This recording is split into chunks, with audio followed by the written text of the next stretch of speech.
Nightcrawler buff, everybody. Hope you're doing well. Welcome to the second video of Monday. Look, Nightcrawler, new buff, pretty good. Some elements to it. If I was to liken this, it's kind of similar to Spider-Man Stark Enhanced in that, hey, do an evade, get a poise charge. Do an evade with Nightcrawler, get Prowess. Similar thing in that you ramp up, you build, you then fire these big meaty special attacks, and everything is all right with the world. So I'm using, because I can't have access at the point of recording this video, I can't have access to the CCP beta for this being ranked up. Kabam are talking behind the scenes about getting it sorted, so content creators can rank 5 version of it. But it's not happened, right? It's not happened. Yeah, it's not been updated for me, that is, at this time. So what I'm going to be running off of is a rank 3 6-star version, which I've just ranked up. I can't rank them any further because I need to save my resources. Because there's obviously on my main account, I need to be very careful because there's Battlegrounds soon and there's some champions I really want to rank up. I think a lot of you know there's a lot of improvements when it comes to the abilities. We're going to see that in some footage in a moment. But there's a few things I need to mention which seem a bit kind of like bizarre. Some of the synergies that revolve around this champion are very specific. Ones, I think it's Havoc's synergy, does play into this in a bit of a way that's kind of weird. If I find it, here it is. Each time Havoc deals... No, not that one. Begin the fight in swashbuckling mode, and while in the mode, his chance to bleed is increased by a flat 30%. In a way, that could be quite redundant, and I opted for a lot of different synergies because you've got Prowess, special attack damage with the synergy, which I've got on screen now. That synergy right there is just as kind of a favourite one. It revolves around Bishop a lot of the time.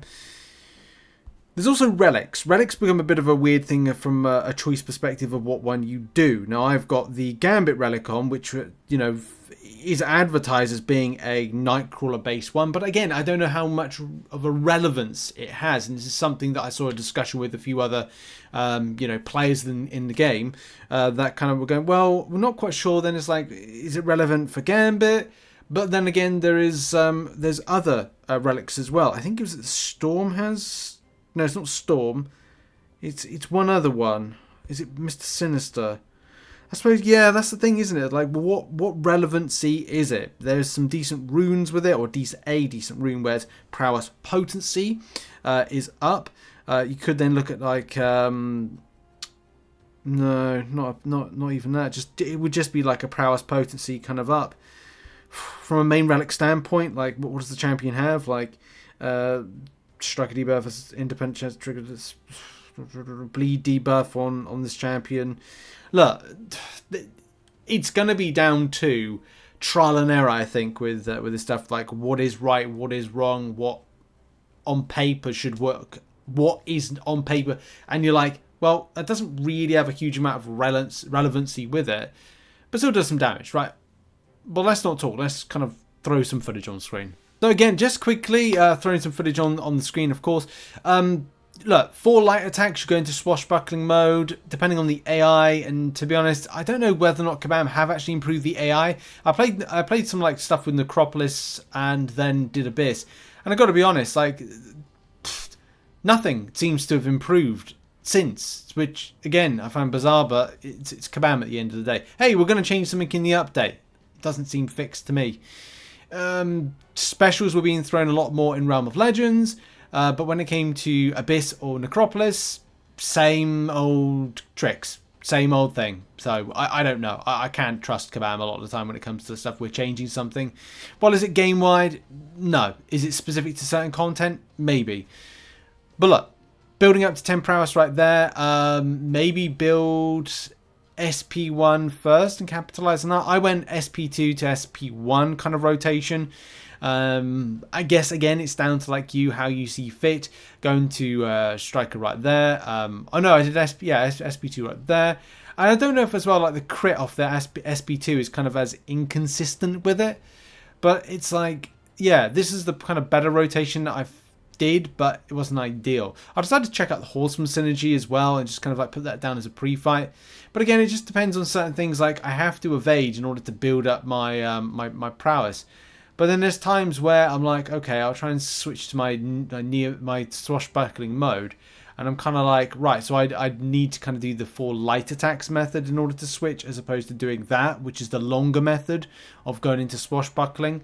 But then again, the same issue presents itself. Like, I require the enemy to be proactive against me, and a lot of the times, with kind of like the attempts that I've had, the AI has not been as good to come at me. It's just been very kind of like, well, just bad in places. But again, it's like the same thing, so you have to kind of like roll with the punches essentially. But the build up obviously is kind of the most important thing. We're just trying to like decks there, just kind of like get as much as possible. Is Neophem mode a better mode to kind of create those prowess on? Maybe, and then switch with 4 light attacks over, and that may be the play. That may be the play. But these are the things, isn't it? It's all about experimentation with the rotation, as it were.